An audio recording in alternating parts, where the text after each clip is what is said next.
Harry Potter और आग का प्याला अध्याय 27 सीरियस की वापसी। दूसरे काम के बाद एक बात अच्छी हुई। हर विद्यार्थी ये जानने के लिए उत्सुक था कि झील के नीचे क्या हुआ। इस बार रॉन भी हैरी की तरह मशहूर हो गया था। हैरी ने देखा रॉन की कहानी हर बार थोड़ी बदल जाती थी। पहल तो उसने सच्चाई बताई, कम से कम उसकी कहानी हरमाइनी से मेल खाती थी। डंबलडोर ने सभी बंधकों को प्रोफेसर मैगोनिकल के ऑफिस में जादू की नींद सुला दिया था, लेकिन इससे पहले उन्हें यह आश्वासन दिया था कि वो बिल्कुल सही सलामत रहेंगे और पानी के ऊपर आने पर ही जागेंगे। बहरहाल एक सप्ताह बाद रॉन अपहरण की एक रोमांचक कहानी सुनाने लगा, जिसमें वो अकेले ही 50 हथियारबंद जलमानुषों से जूझा था। कड़े संघर्ष के बाद जलमानुषों को उसे बांधने के पहले मारना पीटना पड़ा था, लेकिन मैंने अपनी छड़ी अपनी आस्तीन में छिपा रखी थी, उसने पद्मा पाटिल को आश्वस्त किया, जो अब रॉन में ज्यादा रुचि ले रही थी। जब भी गलियारों में उनका आमना सामना होता तो पद्मा पाटिल रॉन से हर बार किसी न किसी बहाने से बात करने लगती। रॉन ने उससे आगे कहा, मैं उन जल मूर्खों को पछाड़ सकता था और तुम क्या करते, उन पर खर्राटे मारते। इन दिनों वो चिड़चिड़ी हो गई थी। वो विक्टर क्रम की सबसे कीमती चीज है, ये कहकर लोग उसका मजाक उड़ा रहे थे। हरमाइनी की बात सुनकर रॉन के कान लाल हो गए। वो एक बार फिर जादुई नींद वाली कहानी पर लौट आया। मार्च आने पर मौसम थोड़ा सूखा हो गया, लेकिन जब भी वो मैदान के पास जाते हवा के बेरहम थपेड़े उनके हाथों और चेहरों को झकझोर देते। डाक भी देर से आ रही थी, क्योंकि हवा के थपेड़ों के कारण उल्लू गलत दिशा में चले जाते थे। जिस भूरे उल्लू को हैरी ने सीरियस के पास हॉग्समीड की यात्रा की तारीख बताने के लिए भेजा था, वो शुक्रवार की सुबह नाश्ते के समय लौटा। उसके आधे पंख उल्टी दिशा में मुड़े हुए थे। जैसे ही हैरी ने उसके पैर से सीरियस का जवाब निकाला, वो फौरन उड़ गया। वो डर गया था कि उसे फिर से बाहर न भेजा जाए। सीरियस की चिट्ठी पिछली बार जितनी छूटी थी। शनिवार को दोपहर 2 बजे हॉग्समीड के बाहर वाली सड़क पर दरवेश और बेंचेस के पार आना और सड़क के छोर पर बनी सीढ़ियों के पास इंतजार करना। खाने पीने का जितना ज्यादा हो सके सामान लेते आना। रॉन ने हैरानी से पूछा, वो हॉग्समीड तो नहीं आ गया? हरमाइनी बोली, लगता तो ऐसा ही है ना? मैं उसकी बात नहीं मानूंगा अगर वो पकड़ा गया, हैरी ने तनाव में कहा। देखो, वहां तक तो वो आ ही गया है और अब तो दम पिशाच भी नहीं मंडरा रहे हैं, रॉन ने कहा। हैरी ने कुछ सोचते हुए चिट्ठी को मोड़ा। ये सच था कि वो दोबारा सीरियस से मिलना चाहता था। वो दोपहर की आखिरी क्लास यानी काढ़े की क्लास में थोड़ा ज्यादा खुश होकर गया। क्लास के दरवाजे के बाहर मेलफॉय, क्रैब और गोयल खड़े थे। उनके आसपास पेंसी, पार्किंसन के गैंग की नाग शक्ति की लड़कियां थीं। वो सब किसी चीज को देख रहे थे जो हैरी को नहीं दिख रही थी। वो जोर जोर से हंस रहे थे। हैरी ने देखा कि पेंसी के हाथ में एक पत्रिका थी, साप्ताहिक जादूगरनी। कवर पर हिलती तस्वीर में घुंघराले बालों वाली जादूगरनी दिख रही थी, जो दांत दिखा रही थी और अपनी छड़ी से एक बड़े स्पंज केक की तरफ इशारा कर रही थी। ग्रेंजर, तुम्हें इसमें एक मजेदार लेख मिलेगा, पेंसी ने जोर से कहा। पत्रिका हरमाइनी की तरफ उछाल दी। उसी पल तहखाने का दरवाजा खुला। स्नैप ने इशारा करके उन्हें अंदर बुला लिया। हरमाइनी, हैरी और रॉन हमेशा की तरह तहखाने में सबसे पीछे की टेबल की तरफ चल दिए। स्नैप ने उनकी तरफ पीठ मोड़ ली। हरमाइनी ने जल्दी से टेबल के नीचे पत्रिका खोल ली। पन्नों के बीच में हरमाइनी को वो लेख मिल गया जिसकी उसे तलाश थी। हैरी और रॉन थोड़े करीब झुक गए। लेख के ऊपर हैरी की एक रंगीन तस्वीर थी। लेख का शीर्षक था, हैरी पॉटर का छिपा हुआ प्यार। शायद सबसे अनोखा लड़का, लेकिन एक ऐसा जो किशोरावस्था की भावनाओं से परेशान है। रीटा स्कीटर के अनुसार हैरी को हॉगवर्ट्स में पढ़ने वाली अपनी स्थायी गर्लफ्रेंड हरमाइनी ग्रेंजर का प्रेम हासिल हो गया है, जो मगलू घर में पैदा हुई है। मिस ग्रेंजर सामान्य लेकिन महत्वाकांक्षी लड़की है। ऐसा लगता है कि मशहूर जादूगरों में उसकी रुचि सिर्फ हैरी पॉटर से ही संतुष्ट नहीं हो सकती। जब से बल्गारिया का खोजी और पिछले क्विडिच वर्ल्ड कप का हीरो विक्टर क्रम हॉगवर्ट्स आया है, मिस ग्रेंजर इन दोनों लड़कों के दिलों से खेल रही है। क्रम चालाक ग्रेंजर के प्रेम जाल में इतना फंस गया है कि उसने उसे गर्मी की छुट्टियों में बल्गारिया में अपने यहाँ आने का आमंत्रण दिया है। क्रम का कहना है कि उसने कभी किसी लड़की के बारे में ऐसा नहीं महसूस किया। बहरहाल हो सकता है मिस ग्रेंजर इन दुर्भाग्यशाली लड़कों को अपने प्रेम जाल में फंसाने के लिए सिर्फ अपने रंग रूप का ही इस्तेमाल नहीं कर रही है, जो बहुत ही साधारण है। 4th ईयर की सुंदर और होशियार लड़की पेंसी पार्किंसन कहती है, हरमाइनी दरअसल बदसूरत है, लेकिन उसका दिमाग बहुत तेज है। जरूर उसने प्रेम काढ़ा तैयार किया होगा। जाहिर है हॉगवर्ट्स में प्रेम काढ़ों पर प्रतिबंध है और इसमें कोई शक नहीं कि अल्बस डम्बलडोर इस आरोप की जांच करना चाहेंगे। इस दौरान हैरी पॉटर की शुभचिंतक ये आशा करेंगे कि अगली बार जब वो प्रेम करे तो किसी ज्यादा अच्छी लड़की से करे। मैंने तुमसे कहा था ना, रॉन ने हरमाइनी से कहा जब वो लेख को घूर कर देखने लगी। मैंने तुमसे कहा था ना रीटा स्कीटर से पंगा मत लो, उसकी बातों से तो ऐसा लगता है जैसे तुम चरित्रहीन हो। हरमाइनी हंस पड़ी। चरित्रहीन? उसने दोहराया, हंसी रोकने की कोशिश में कांपने लगी। मेरी मम्मी ऐसी औरतों को यही कहती है। रॉन बुदबुदाया और उसके कान लाल हो गए। अगर रीटा स्कीटर यही सबसे बुरा कर सकती है तो उसका हथियार बहुत कमजोर है। हरमाइनी हंसते हुए बोली। वो ये जानने के लिए बेताब थे कि ये लेख पढ़कर वो दोनों कितने विचलित हुए। हरमाइनी ने उन्हें व्यंग से मुस्कुरा कर देखा और हाथ हिला दिया। फिर हरमाइनी, हैरी और रॉन उन पदार्थों को निकालने लगे जिससे उन्हें तीक्ष्ण बुद्धि काढ़ा बनाना था। वैसे इस लेख में एक अजीब बात है, हरमाइनी ने 10 मिनट बाद कहा। रीटा स्कीटर को कैसे पता चला? क्या तुम कहीं प्रेम काढ़ा तो नहीं बना रही हो? रॉन ने जल्दी से पूछा। अरे बेवकूफों जैसी बातें मत करो। हरमाइनी ने उसे झिड़का और अपने गुबरेलों को कुचलने लगी। नहीं, उसे ये कैसे पता चला कि विक्टर ने मुझे गर्मियों में बल्गारिया आने का आमंत्रण दिया है? ये बोलते समय हरमाइनी का चेहरा लाल हो गया। उसने रॉन से नजरें नहीं मिलाई। क्या? रॉन ने अपना मूसल छोड़ दिया जो तेज आवाज के साथ नीचे गिर गया। झील के बाहर आने के ठीक बाद उसने मुझसे ये कहा था। जब उसने अपने शार्क के सिर से मुक्ति पाली थी, मैडम पोम्फ्री ने हम दोनों को 2 कंबल दिए थे, तो उसने मुझे निर्णायकों से दूर खींचा ताकि उसकी बात वो न सुन पाए। और इसके बाद उसने मुझसे कहा कि क्या मैं बल्गारिया आ सकती हूँ गर्मी की छुट्टियों में? और तुमने क्या जवाब दिया? रॉन ने पूछा। उसने अपना मूसल उठा लिया और खाली डेस्क को कुचल रहा था। उसने ये भी कहा कि उसने किसी और लड़की के बारे में कभी ऐसा नहीं महसूस किया है। हरमाइनी ने आगे कहा। उसका चेहरा लाल हो गया था। हैरी को उसके पास से आती हुई गर्मी महसूस हो रही थी, लेकिन रीटा स्कीटर विक्टर की बातें कैसे सुन सकती थी? वो वहाँ थी ही नहीं, या फिर वहीं कहीं थी। शायद उसके पास अदृश्य चूगा हो। शायद वो दूसरे काम को देखने के लिए मैदान में चोरी से घुसी हो। और तुमने क्या जवाब दिया? रॉन ने दोहराया। अपने मूसल को डेस्क पर इतनी जोर से कुचला कि डेस्क पर निशान बन गया। मैं ये देखने में व्यस्त थी कि तुम और हैरी ठीक हो या नहीं हो। हालांकि आपका सामाजिक जीवन निस्संदेह काफी रोचक है मिस ग्रेंजर, लेकिन मैं ये चाहूंगा कि आप उसके बारे में मेरी क्लास में बातचीत ना करें। गरुड़ द्वार के 10 पॉइंट कम किए जाते हैं। उनकी बातें करते समय स्नैप उनकी डेस्क के पास आकर खड़े हो गए थे। पूरी क्लास उन्हीं की तरफ देख रही थी। टेबल के नीचे पत्रिकाएं पढ़ रहे हो? स्नैप ने साप्ताहिक जादूगरनी उठाते हुए कहा। गरुड़ द्वार के 10 पॉइंट और कम किए जाते हैं। पॉटर को अपनी प्रेस कटिंग रखनी पड़ती होगी। स्नैप की काली आंख रीटा स्कीटर के लेख को देखकर चमकने लगी। तहखाना नाग शक्ति के विद्यार्थियों की हंसी के ठहाकों से गूंज गया। स्नैप लेख को जोर जोर से पढ़ने लगे। हैरी पॉटर का छुपा हुआ प्यार। हैरी का चेहरा जलने लगा। स्नैप हर वाक्य के बाद थोड़ा ठहर रहे थे। हैरी पॉटर के शुभ चिंतक ये आशा करेंगे कि अगली बार जब वो किसी से प्रेम करे तो किसी ज्यादा अच्छी लड़की से करे। कितना बढ़िया लेख है। मुझे लगता है ये अच्छा रहेगा मैं तुम तीनों को अलग कर दूं। वीजली, तुम यहीं बैठे रहो। मिस ग्रेंजर, तुम मिस पार्किंसन के पास जाओ। पॉटर, तुम मेरे डेस्क के सामने वाले उस टेबल पर चले जाओ। चलो जल्दी करो। हैरी ने अपना सामान उठाया और सामने वाले डेस्क पर बैठ गया। उसने संकल्प किया कि वो स्नैप की तरफ नहीं देखेगा। वो अपने गुबरेलों को कुचलता रहा और कल्पना करता रहा कि हर गुबरेला स्नैप का चेहरा है। अखबार में मिले प्रचार से तुम्हारा सिर पहले से ज्यादा फूल गया है पॉटर। इस मुगालते में मत रहना कि पूरा जादूगर जगत तुमसे प्रभावित है, स्नैप ने कहा। वो इतना धीरे बोल रहे थे कि किसी और को उनकी बात सुनाई नहीं दे रही थी। हैरी अपने गुबरेलों को कुचलता रहा।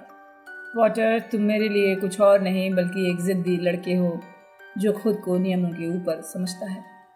हैरी ने गुबरेले के चूरे को अपनी कड़ाही में डाला और अदरक की जड़ें काटने लगा।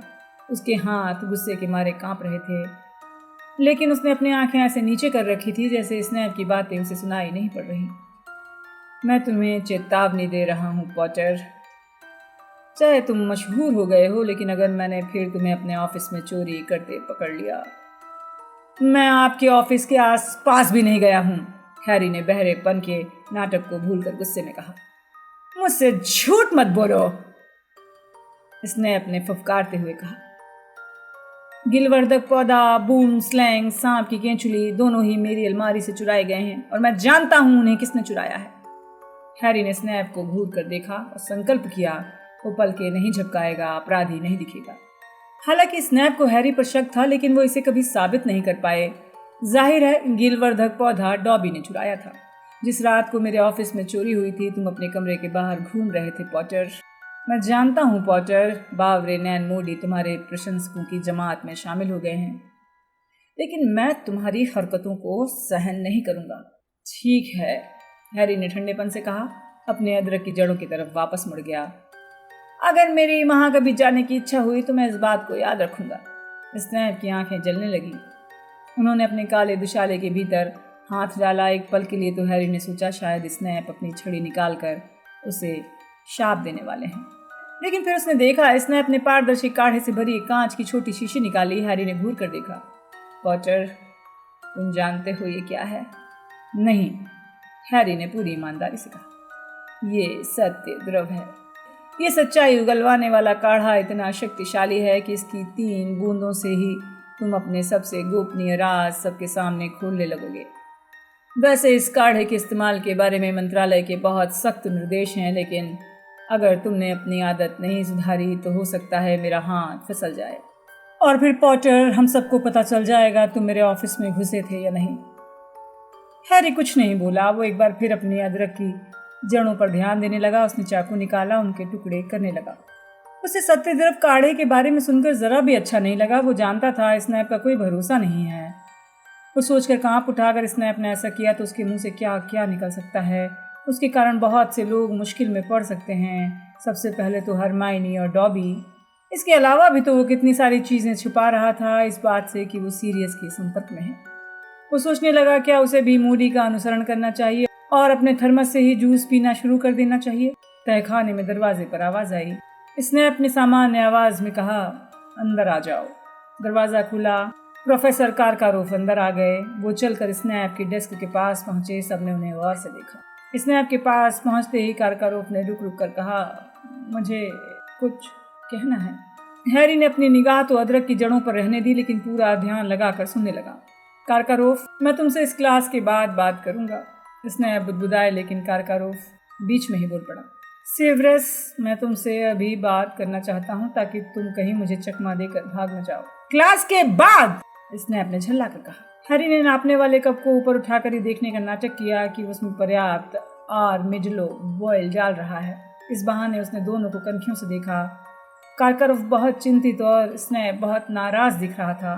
कारकारोफ बाकी के पीरियड में स्नैप की डेस्क के पीछे मंडराते रहे। वो इस बात पर आमादा थे कि स्नैप को भागने नहीं देंगे। हैरी सुनने के लिए बेताब था कारकारोफ स्नैप से क्या कहना चाहते हैं, इसलिए जब घंटी बजने में 2 मिनट का वक्त था तो हैरी ने जानबूझकर अपनी आर्मेडिलो बाइल की शीशी गिरा दी। इससे हैरी को अपने डेस्क के नीचे झुकने और फैले हुए बाइल को साफ करने का बहाना मिल गया था, जबकि बाकी विद्यार्थी शोर मचाते हुए दरवाजे की तरफ जा रहे थे। उसने सुना स्नैप कारकारोफ से पूछ रहे हैं, इतनी जरूरी क्या बात है? ये देखो।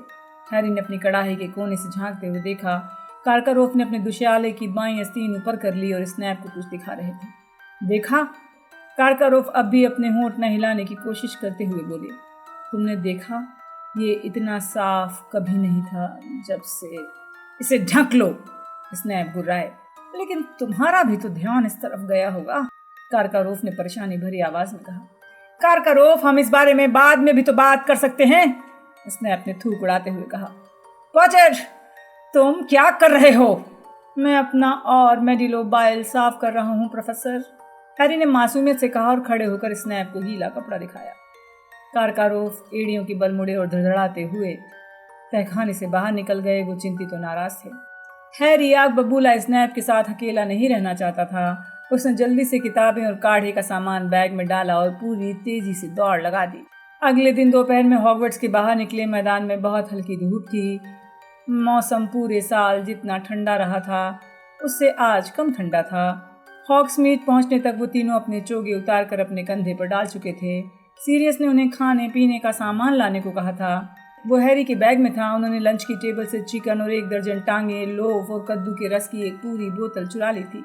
डॉबी के लिए तोहफा खरीदने के लिए वो ग्लैड रैक्स जादू वस्त्र भंडार में गए, जहां उन्हें सबसे भड़कीले मोजे चुनने में बड़ा मजा आया। एक मोजे में सुनहरे और चांदी के चमकीले सितारे चमक रहे थे। एक और मोजा ज्यादा गंदा होने पर जोर जोर से चीखने लगता था। फिर 1:30 बजे वो हाई स्ट्रीट पर चलने लगे, दरवेश एंड वेजेस के पास से गुजरते हुए गांव के बाहर की तरफ जाने लगे। हैरी इस दिशा में पहले कभी नहीं गया था। वे लोग उस पहाड़ की तरफ जा रहे थे जिसकी छाया में हॉग्समीड बसा था। फिर वो एक मोड़ पर मुड़े, उन्हें सड़क के छोर पर सीढ़ियां नजर आईं। वहां एक बहुत बड़ा काला कुत्ता उनका इंतजार कर रहा था। उसके अगले पंजे सबसे ऊपर की सीढ़ी पर थे। उस कुत्ते के मुंह में कुछ अखबार थे। वो काफी जाना पहचाना लग रहा था। हेलो सीरियस, हैरी ने पास पहुंचने पर कहा। काले कुत्ते ने उत्साह से हैरी का बैग सूंघा। एक बार फिर अपनी पूंछ हिलाई और उनसे मुड़कर दूर जाने लगा। वो मैदान के उस हिस्से के पार जा रहा था जो पहाड़ की चट्टानी तलहटी से मिलने के लिए ऊपर उठ रहा था। हैरी, रॉन और हरमाइनी सीढ़ियां लांघकर उसके पीछे चलने लगे। सीरियस उन्हें पहाड़ी की तलहटी में ले गया जहां चट्टाने और बड़े बड़े पत्थर थे। 4 पैर होने के कारण सीरियस के लिए काम आसान था, लेकिन हैरी, रॉन और हरमाइनी का दम फूलने लगा। वो सीरियस के पीछे पीछे पहाड़ पर चढ़ गए। आखिरकार सीरियस ओझल हो गया और जब वे उस जगह पर पहुंचे जहां वो ओझल हुआ था तो उन्हें चट्टान में संकरी सी दरार दिखी। वो जैसे तैसे सिकुड़कर उसके अंदर चले गए। उन्होंने देखा एक ठंडी और कम रोशनी वाली गुफा में पहुंच गए हैं। उसके सिरे पर एक बड़ी चट्टान थी जिससे बगबीक नाम का गरुण अश्व रस्सी से बंधा हुआ था। आधे अश्व और आधे गरुण। बगबीक की खूंखार नारंगी आंखें उन्हें देखकर चमकने लगी। उन तीनों ने उसकी तरफ देखकर सिर झुकाया। एक पल तक उन्हें दबंग नजरों से देखने के बाद बगबीक अपने सामने वाले पपड़ीदार घुटने पर बैठ गया। हरमाइनी को अपनी पंख भरी गर्दन सहलाने दी। बहरहाल हैरी उस तरफ देख रहा था जहां काला कुत्ता अभी अभी उसके गॉडफादर में बदल गया था। सीरियस फटे हुए भूरे दुशाले पहने था। ये वही थे जो उसने अस्कबान से भागते समय पहने थे। उसके काले बाल अंगीठी में प्रकट होने के बाद से लंबे हो गए थे। वो एक बार फिर गंदे और बड़े हो गए थे। वो बहुत दुबला दिख रहा था। सीरियस ने दैनिक जादूगर अखबार की पुरानी प्रतियां गुफा के फर्श पर गिरा दी जिन्हें वो मुंह में दबाए हुए था। वो भर्राए गले से बोला, चिकन। हैरी ने अपना बैग खोलकर चिकन और ब्रेड का पैकेट उसे दिया। सीरियस ने उसे खोलते हुए कहा। वो गुफा के फर्श पर बैठकर अपने दांतों से एक बड़ा टुकड़ा तोड़ने लगा। मैं ज्यादातर समय चूहे खाकर अपना पेट भरता हूँ। हॉग्समीड से खाने पीने का ज्यादा सामान नहीं चुरा सकता, इससे लोगों का ध्यान मेरी तरफ जाएगा। वो हैरी की तरफ देखकर मुस्कुराया, लेकिन हैरी बदले में बड़ी अनिच्छा से मुस्कुराया। उसने पूछा, तुम यहाँ क्या कर रहे हो सीरियस? गॉडफादर का कर्तव्य निभा रहा हूँ। सीरियस ने कुत्ते की तरह चिकन की हड्डी पकड़ते हुए कहा, मेरी चिंता मत करो, मैं बहुत आवारा कुत्ता होने का नाटक कर रहा हूँ। वो अब भी मुस्कुरा रहा था, लेकिन हैरी के चिंतित चेहरे को देखकर उसने गंभीरता से कहा, मैं घटना स्थल के पास रहना चाहता था। तुम्हारी आखिरी 2 चिट्ठी देखो, घटनाएं संदिग्ध होती जा रही हैं। जब भी कोई पुराना अखबार फेंकता है तो मैं चुरा लेता हूँ। मुझे लगता है सिर्फ मैं ही चिंतित नहीं हो रहा हूँ। उसने गुफा के फर्श पर पड़े दैनिक जादूगर अखबारों की तरफ सिर हिलाकर इशारा किया। रॉन ने उठाकर देख लिया। बहरहाल हैरी सीरियस को घूर कर देखता रहा, कहीं वो तुम्हें पकड़ न ले, कोई तुम्हें देख न ले। सिर्फ तुम तीनों और डम्बलडोर ही जानते हैं मैं इच्छाधारी नरपशु हूँ, सीरियस ने कंधे उचकाते हुए कहा और चिकन की टांग खाने लगा। रॉन ने हैरी को कोहनी मारी। उसकी तरफ 2 दैनिक जादूगर अखबार बढ़ा दिए। पहले की हेडलाइन थी बार्टिमियस क्राउच की रहस्यमयी बीमारी और दूसरे अखबार की हेडलाइन थी मंत्रालय की जादूगरनी अब भी लापता, जादू मंत्री व्यक्तिगत रुचि ले रहे हैं। सेंट मंगोज जादुई रोग एवं दुर्घटना अस्पताल ने टिप्पणी करने से इनकार कर दिया है। क्राउच का मकान खाली दिखता है। मंत्रालय गंभीर बीमारी की अफवाहों की पुष्टि से इनकार कर रहा है। वो लोग तो ऐसे जता रहे हैं जैसे क्राउच मर रहे हों, हैरी ने धीरे से कहा। अगर वो आधी रात में हॉगवर्ट्स आ सकते हैं तो वो इतने बीमार तो नहीं हो सकते। मेरा भाई क्राउच का असिस्टेंट है, रॉन ने सीरियस को बताया। उसका कहना है क्राउच ज्यादा काम करने के कारण बीमार हो गए हैं। विंकी को निकालने का परिणाम भुगत रहे हैं और क्या। हरमाइनी ने ठंडे स्वर में कहा। वो बगबीक को थपथपा रही थी जो सीरियस की दी हुई चिकन की हड्डियां चबा रहा था। मुझे यकीन है वो सोच रहे होंगे काश उसे नहीं निकाला होता। मुझे यकीन है अब उनकी देखभाल करने के लिए कोई नहीं है तो उन्हें उसकी कमी अखर रही होगी। हरमाइनी तो घरेलू जिन्नों के पीछे पागल है, रॉन ने सीरियस से बुदबुदा कर कहा और हरमाइनी की तरफ घूर कर देखा। बहरहाल सीरियस की दिलचस्पी जाग गई। क्राउच ने अपनी घरेलू जिन्न को निकाल दिया? हाँ, क्विडिच वर्ल्ड कप के दौरान, हैरी ने कहा। और वो मौत के निशान के प्रकट होने की कहानी सुनाने लगा। हैरी की बात खत्म हुई तो सीरियस एक बार फिर खड़ा हुआ गुफा के एक छोर से दूसरे छोर तक टहलने लगा। उसने कुछ समय बाद चिकन की एक और टांग लहराते हुए कहा, पहले मैं इस बात को अच्छी तरह समझ तो लूं। तुमने सबसे पहले इस घरेलू जिन को टॉप बॉक्स में देखा, वो क्राउच के लिए सीट रोक रही थी, ठीक है? हाँ, हैरी, रॉन और हरमाइनी ने एक साथ कहा। लेकिन क्राउच मैच देखने नहीं आया। नहीं, उनका कहना था वो बहुत व्यस्त थे। सीरियस खामोशी से गुफा के चारों तरफ घूमता रहा, फिर बोला, हैरी, जब तुम टॉप बॉक्स से उतरे तो क्या तुमने अपने जेबों में छड़ी की जांच की थी? हैरी ने अपने दिमाग पर जोर डाला और अंततः कहा, नहीं। जंगल जाने पर जब मुझे इस्तेमाल की जरूरत पड़ी तो मैंने जेब में हाथ डाला और उसमें मुझे सिर्फ सर्वदर्शक दूरबीन मिली। उसने सीरियस को घूर कर देखा। कहीं तुम ये तो नहीं कह रहे कि जिसने मौत का निशान प्रकट किया था उसने मेरी छड़ी टॉप बॉक्स में चुराई थी? ये संभव है, सीरियस ने कहा। विंकी ने वो छड़ी नहीं चुराई थी, हरमाइनी ने तीखी आवाज में कहा। उस बॉक्स में वो जिन्न ही अकेली नहीं थी, सीरियस ने कहा और चलते चलते अपनी भौं उठा ली। तुम्हारे पीछे कौन था? बहुत से लोग थे। बल्गारिया के कुछ मंत्री, कॉर्नेलियस फज, मेलफॉय परिवार। मेलफॉय परिवार? रॉन ने अचानक इतनी जोर से कहा कि उसकी आवाज पूरी गुफा में गूंज गई और बग्बी घबरा कर अपना सिर हिलाने लगा। मैं शर्त लगाता हूं कि लूसियस मेलफॉय ने छड़ी चुराई होगी। कोई और?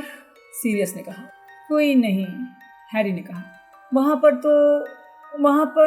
पर लूडो बैगमैन भी तो थे, हरमाइनी ने याद दिलाया। ओह हाँ, मैं बैगमैन के बारे में इसके सिवा कुछ नहीं जानता कि वो विम्बोर्न वेब्स टीम में मारक था, सीरियस ने टहलते हुए कहा। वो कैसा है? वो बार बार त्रिकोणीय टूर्नामेंट में मेरी मदद का प्रस्ताव करते हैं। अच्छा, क्या पता वो ऐसा क्यों करता है? सीरियस की त्योरियां गहरी हो गई। हैरी ने कहा, वो कहते हैं वो मुझे पसंद करते हैं। मौत का निशान दिखने के ठीक पहले हमने उन्हें जंगल में देखा था, हरमाइनी ने सीरियस को बताया। याद है ना? उसने हैरी और रॉन से कहा। हाँ, लेकिन वो जंगल में रुके तो नहीं थे, है ना? रॉन ने कहा। जिस पल हमने उन्हें दंगे फसाद के बारे में बताया वो कैंप साइट पर चले गए थे। तुम्हें कैसे मालूम कि वो अंतर्ध्यान होकर कहाँ गए होंगे? हरमाइनी ने तपाक से कहा। छोड़ो भी, कहीं तुम ये तो नहीं कह रही कि लूडो बैगमैन ने मौत का निशान प्रकट किया होगा? रॉन ने हैरानी से कहा। विंकी के बजाय तो उन्हीं के ऐसा करने की संभावना ज्यादा है, हरमाइनी ने सख्ती से कहा। तुमसे कहा था ना, वो घरेलू जिन्नों के पीछे पागल है, रॉन ने अर्थपूर्ण निगाह से सीरियस को देखते हुए कहा। सीरियस ने रॉन को चुप कराने के लिए अपना हाथ उठाया। जब मौत का निशान प्रकट हुआ और घरेलू जिन्न हैरी की छड़ी के साथ पकड़ी गई तो क्राउच ने क्या किया? वो झाड़ियों की तलाशी लेने गए, लेकिन वहां उन्हें कोई नहीं मिला। जाहिर है वो चाहता होगा उसकी घरेलू जिन्न पर इल्जाम ना आए और किसी दूसरे को फंसाया जा सके। सीरियस टहलते हुए बुदबुदाया और फिर उसने उसे अपने घर से निकाल दिया। लेकिन सीरियस ने अपना सिर हिलाते हुए बोला। हाँ, हरमाइनी ने तल्ख आवाज में कहा। उन्होंने उसे निकाल दिया सिर्फ इसलिए क्योंकि वो भीड़ के पैरों तले कुचलने के लिए अपने तंबू में नहीं रुकी थी, रॉन ने कहा। हरमाइनी, क्या तुम उस घरेलू जिन्न की तरफदारी बंद करोगी? लेकिन सीरियस ने अपना सिर हिलाते हुए कहा। रॉन, तुम्हारे बजाय वो क्राउच को ज्यादा अच्छी तरह समझती है। अगर तुम जानना चाहते हो कि कोई इंसान कैसा व्यवहार करता है तो ये मत देखो कि वो अपने बराबरी वालों के साथ कैसा है, बल्कि ये देखो कि वो अपने छोटे लोगों के साथ कैसा व्यवहार करता है। उसने अपनी दाढ़ी भरे चेहरे पर हाथ फेरा और सोचता रहा। बार्टी क्राउच लगातार गैर हाजिर। वो अपनी घरेलू जिन्न को क्विडिच वर्ल्ड कप में भेजकर सीट रुकवाता है, लेकिन वहां आकर मैच देखने का कष्ट नहीं करता। वो त्रिकोणीय टूर्नामेंट को दोबारा शुरू करवाने के लिए मेहनत करता है और वहां आना छोड़ देता है। ये क्राउच का स्वभाव नहीं है। अगर उसने पहले कभी बीमारी के लिए एक भी दिन की छुट्टी ली है तो मैं बग्बी को खा जाऊंगा। तो क्या तुम क्राउच को जानते हो? हैरी ने पूछा। सीरियस का चेहरा काला पड़ गया। वो अचानक उतना ही खतरनाक दिखने लगा जितना उस रात को जब हैरी ने उसे पहली बार देखा था। उस रात को जब हैरी को यकीन था सीरियस खूनी है। उसी ने मुझे अज़्क़बान भेजने का आदेश दिया था, वो भी बिना मुकदमे के, उसने धीरे से कहा। क्या? रॉन और हरमाइनी ने एक साथ पूछा। तुम मजाक कर रहे हो? हैरी ने कहा। नहीं, मैं मजाक नहीं कर रहा हूँ, सीरियस ने चिकन का एक और बड़ा टुकड़ा खाते हुए कहा। क्राउच जादुई कानून पालन विभाग का प्रमुख हुआ करता था, क्या तुम्हें ये बात नहीं मालूम? हैरी, रॉन और हरमाइनी ने सिर इनकार में हिला दिए। लोग कहते थे कि वो अगला जादू मंत्री बनने वाला है। बार्टी क्राउच एक बड़ा और शक्तिशाली जादूगर है और शक्ति का भूखा भी। वो कभी वोल्डेमॉर्ट का समर्थक नहीं रहा। नहीं, बार्टी हमेशा काले जादू के खिलाफ रहा है। लेकिन काले जादू के खिलाफ रहने वाले बहुत से लोगों की तरह। परंतु तुम लोग नहीं समझोगे, अभी बहुत छोटे हो। यही मेरे डैडी ने क्विडिच वर्ल्ड कप में कहा था, रॉन ने थोड़ा चिढ़ते हुए कहा। हमें समझने का मौका तो दो, हम समझ जाएंगे। सीरियस के दुबले चेहरे पर मुस्कुराहट आ गई। ठीक है, मैं मौका देता हूँ। वो गुफा के दूसरे छोर तक जाकर लौट आपके बोला, कल्पना करो वोल्डेमॉर्ट अभी शक्तिशाली है। तुम नहीं जानते हो कि कौन उसका समर्थक है और कौन नहीं।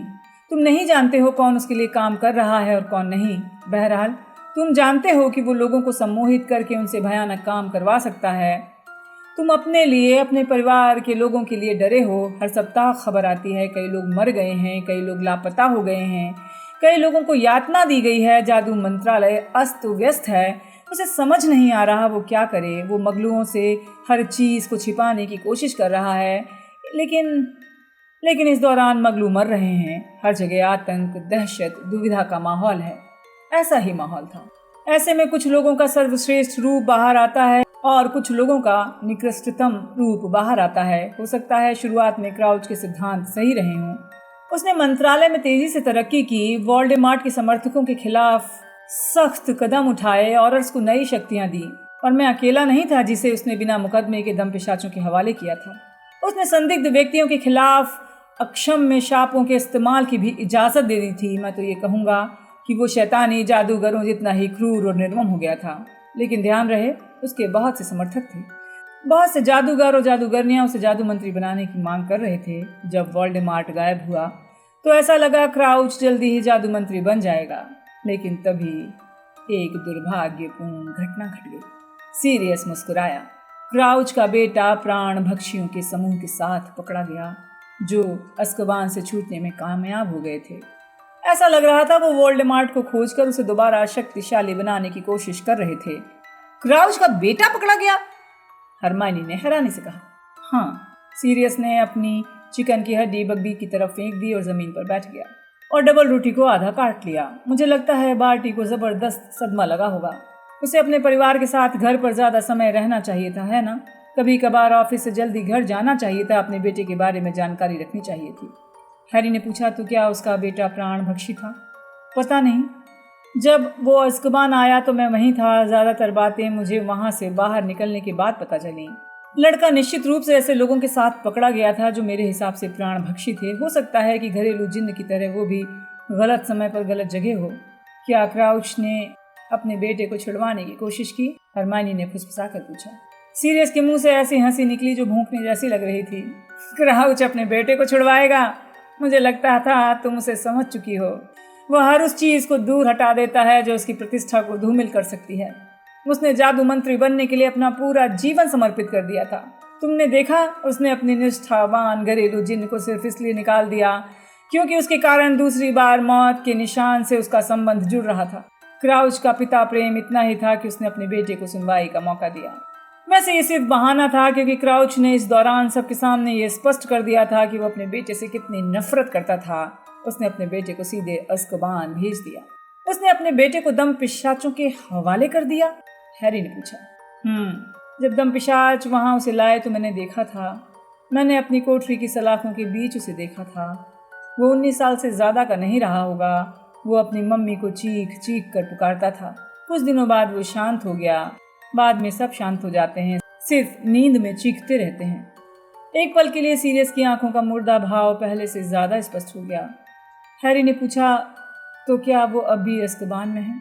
नहीं, अब वो वहां नहीं है। वो तो वहां आने के 1 साल बाद ही मर गया था। वो मर गया?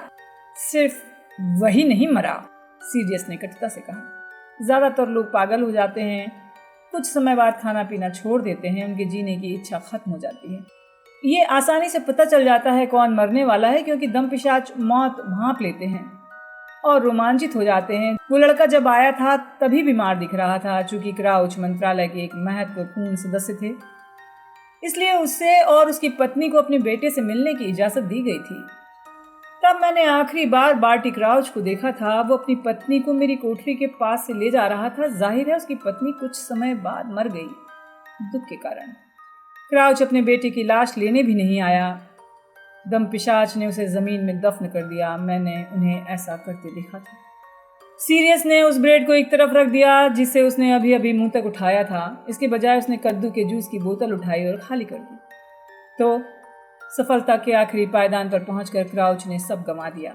सीरियस ने अपनी हथेली के पिछले हिस्से से अपना मुंह पोंछते हुए कहा, एक पल तो वो हीरो था, जादू मंत्री बनने वाला था, अगले ही पल उसका बेटा मर गया, उसकी पत्नी मर गई। भागने के बाद मैंने सुना था उसकी लोकप्रियता में भारी गिरावट आई है। लड़के की मौत के बाद लोग लड़के के प्रति ज्यादा सहानुभूति रखने लगे और पूछने लगे, इतने अच्छे परिवार का अच्छा खासा लड़का इतना कैसे बिगड़ गया। इसलिए कर्नेलियस फज को मंत्री बना दिया गया और क्राउच को दरकिनार करके अंतर्राष्ट्रीय जादुई सौहार्द विभाग का प्रमुख। एक लंबी खामोशी छाई रही। हैरी याद कर रहा था क्विडिच वर्ल्ड कप के दौरान जंगल में अपनी अवज्ञाकारी घरेलू जिन्न की तरफ देखते समय क्राउच की आंखें किस तरह बाहर निकल रही थीं। मूडी कहते हैं क्राउच शैतानी जादूगरों को पकड़ने के पीछे पागल है, हैरी ने सीरियस से कहा। हाँ, मैंने सुना है अब वो सचमुच शैतानी जादूगरों को पकड़ने के पीछे पागल हो चुका है। मुझे लगता है वो सोच रहा होगा कि अगर वो एक और प्राण भक्षी पकड़ ले तो पहले की तरह लोकप्रिय बन सकता है।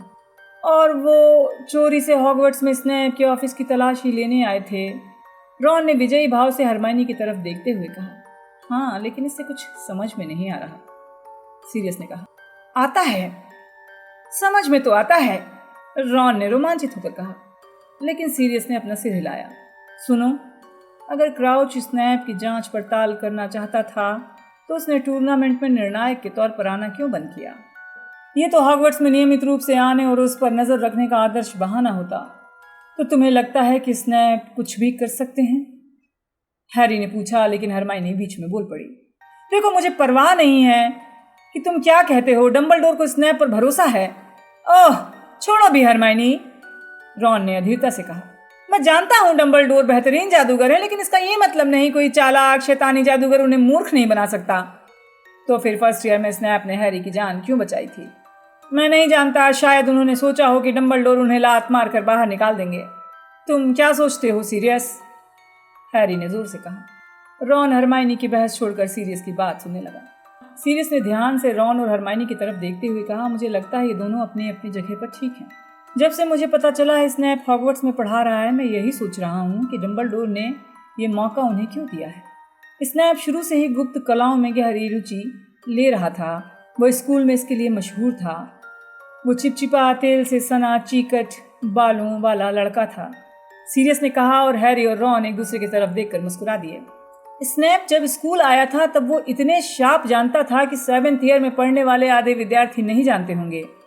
इसके अलावा वो नाग शक्ति के ऐसे गैंग में रहता था जो बाद में सबके सब प्राण भक्षी बने। सीरियस ने अपनी उंगली उठाई, नाम गिनने लगा। रोजियर, विल्किस, उन दोनों को वोल्डेमॉर्ट के पतन के 1 साल पहले ऑरर्स ने मार डाला था। लेस्ट्रॉन्ज दंपत्ति, उन दोनों ने शादी कर ली थी और इस समय वो अस्कबान में हैं। एवरी, जहाँ तक मैंने सुना है, उसने खुद को ये कहकर मुश्किल से बचा लिया था कि वो सम्मोहन शाप के कारण काम कर रहा था। वो अब भी आज़ाद है, लेकिन जहाँ तक मैं जानता हूँ स्नैप पर कभी प्राणभक्षी होने का आरोप नहीं लगा। बहुत से प्राणभक्षी कभी नहीं पकड़े गए। इसके अलावा स्नैप इतना चतुर और चालाक है कि वो खुद को मुश्किल से बचा कर रख सकता है। रॉन बोला, स्नैप कारकारोफ को अच्छी तरह जानते हैं, लेकिन वो अपने संबंध को गोपनीय रखना चाहते हैं। हाँ, जब कल कारकारोफ काड़े की क्लास में घुस आए थे तो तुम्हें स्नैप का चेहरा देखना चाहिए था, हैरी ने जल्दी से कहा। कारकारोफ स्नैप से बातचीत करना चाहते थे। वो कह रहे थे कि स्नैप उनसे मिलने से कतरा रहा है। कारकारोफ चिंतित दिख रहे थे। उन्होंने स्नैप को अपनी बाह पर कुछ दिखाया था, लेकिन मैं देख नहीं पाया वो क्या दिखा रहे हैं। उसने स्नैप को अपनी बाह पर कुछ दिखाया था? सीरियस ने चकराते हुए पूछा। उसने अपनी उंगली अपने गंदे बालों पर फेरी, कंधे उचका दिए। मुझे जरा भी पता नहीं है क्या हो रहा है। अगर कारकारोफ सचमुच चिंतित है और जवाब के लिए स्नैप के पास जा रहा है। सीरियस ने गुफा की दीवार को घूरा। उसके चेहरे पर कुंठा का भाव आ गया। हमें ये बात नहीं भूलना चाहिए, डंबलडोर को स्नैप पर भरोसा है। मैं जानता हूँ डंबलडोर ऐसे व्यक्तियों पर भी भरोसा कर लेते हैं जिन पर ज्यादातर लोग भरोसा नहीं करेंगे। रॉन ने अड़ियल स्वर में पूछा, मूडी और क्राउच स्नैप के ऑफिस की तलाशी लेने के लिए इतने उत्सुक क्यों हैं? देखो, मुझे लगता है कि हॉगवर्ट्स में आने के बाद बावरिन एंड मूडी ने हर टीचर के ऑफिस की तलाशी ली होगी। वो गुप्त कलाओं से रक्षा में अपने काम को गंभीरता से लेते हैं। मुझे लगता है वो किसी पर भरोसा नहीं करते। उन्होंने जिंदगी में जितना कुछ देखा है उसके बाद ये हैरानी की बात नहीं है। हालांकि मैं मूडी के लिए ये जरूर कहूंगा कि उन्होंने शैतानी जादूगरों को तभी मारा है जब कोई और रास्ता नहीं बचा था। जब भी संभव हुआ है वो जिंदा पकड़ कर लाए हैं। वो कठोर थे लेकिन प्राण भक्षियों के स्तर तक कभी नहीं गिरे। क्राउच का मामला अलग है। क्या वो सचमुच बीमार है? अगर वो है तो फिर उसने स्नैप के ऑफिस में जाने की तकलीफ क्यों की? अगर वो बीमार नहीं है तो उसके इरादे क्या हैं? वर्ल्ड कप में वो कौन सा महत्वपूर्ण काम कर रहा था जो टॉप बॉक्स में मैच देखने नहीं आया? सीरियस खामोश हो गया। वो गुफा की दीवार को घूर रहा था। बग्बी एक चट्टानी फर्श पर हड्डियों की तलाश कर रहा था। आखिर सीरियस ने रॉन को देखा। तुमने बताया तुम्हारा भाई क्राउच का असिस्टेंट है। तुम उससे क्यों नहीं पूछते क्या उसने क्राउच को हाल में ही देखा है? मैं कोशिश करता हूँ। ऐसा नहीं लगना चाहिए कि मुझे क्राउच पर किसी गलत काम का शक है। पर्सी क्राउच से प्रेम करता है और तुम ये पता लगाने की कोशिश कर सकते हो कि क्या उन्हें बर्था जोरकिंसन का कोई सुराग मिला। बैगमैन ने मुझे बताया था कोई सुराग नहीं मिला है। हाँ, उस खबर में बैगमैन ने टिप्पणी की थी। सीरियस ने अखबार को देखते हुए कहा। उसने कहा था कि बर्था की याददाश्त बहुत खराब है। हो सकता है बाद में बदल गई हो, लेकिन जब मैं उसे जानता था तब उसकी याददाश्त खराब नहीं थी। मामला इसका बहुत उल्टा था। थोड़ी मंदबुद्धि थी लेकिन गपशप की बातें उसे याद रहती थी। मैं समझ सकता हूँ जादू मंत्रालय पर वो बोझ रही होगी। शायद इसी कारण उसे बैगमैन ने इतने समय तक ढूंढने का कष्ट नहीं किया। सीरियस ने एक जोरदार आह भरी और अपनी छायादार आंखें मली। कितना समय हो गया है? हैरी ने घड़ी देखा लेकिन उसे याद आया उसकी घड़ी बंद है। 3:30 बज गए हैं। हरमाइनी ने कहा, अब ये अच्छा होगा तुम लोग स्कूल जाओ। उसने खास कर हैरी को सख्ती से देखते हुए कहा, मैं नहीं चाहता कि तुम मुझे देखने के लिए स्कूल से भागकर चोरी से आओ। मुझे चिट्ठियाँ भेजते रहना। मैं हर अजीब घटना के बारे में जानना चाहता हूँ, लेकिन तुम लोग बिना इजाज़त के हॉगवर्ट्स के बाहर नहीं निकलोगे। ये एक आदर्श अवसर होगा जब कोई तुम पर हमला कर सकता है। हैरी ने कहा, एक ड्रैगन और कुछ जल राक्षसों के अलावा किसी ने मुझ पर हमला करने की कोशिश नहीं की है। सीरियस की त्योरियां चढ़ गईं। मुझे परवाह नहीं है, लेकिन मुझे चैन नहीं मिलेगा जब तक ये टूर्नामेंट खत्म ना हो जाए, और ऐसा जून में होगा। और याद रखना, तुम लोग जब आपस में मेरे बारे में बातचीत करोगे तो मुझे स्निफल्स नाम से बुलाना, ठीक है? उसने हैरी को खाली नैपकिन और बोतल दे दी। फिर वो लोग बकबीक को थपथपाकर अलविदा कहने गए। सीरियस बोला, मैं हॉग्समीड गांव के किनारे तक चलता हूँ। देखता हूँ शायद कहीं से एक आध अखबार और मिल जाए। उनके गुफा से बाहर निकलने के पहले ही वो बड़े काले कुत्ते में बदल गया। फिर वो उसके साथ पहाड़ से नीचे उतरे, पथरीली जमीन पर चलते हुए सीढ़ियों तक लौट आए। यहाँ सीरियस ने उन सभी को अपना सिर थपथपाने दिया, फिर गांव की बाहरी सीमाओं की तरफ मुड़कर दौड़ने लगा। क्या पता पर्सी को क्राउच के बारे में ये सब मालूम है या नहीं, रॉन ने कहा जब वो महल में आ गए। हाँ, पर्सी को नियमों से प्रेम है। शायद इस वजह से वो क्राउच को ज़्यादा पसंद करने लगेगा। वो तो यही कहेगा कि क्राउच ने अपने बेटे के लिए भी नियम नहीं तोड़ा। हरमाइनी ने गंभीरता से कहा, पर्सी कभी अपने परिवार को दम पिशाचों के हवाले नहीं करेगा। क्या पता, अगर उसे कभी लगा कि हम उसके कैरियर की राह में बाधा हैं। देखो, वो बहुत महत्वाकांक्षी है, रॉन ने कहा। बेचारा स्नफल्स, रॉन ने तेज तेज सांस लेते हुए कहा। हैरी, वो तुमसे बहुत प्यार करता है। ज़रा सोचो तो सही, वो चूहे खाकर अपना पेट भर रहा है।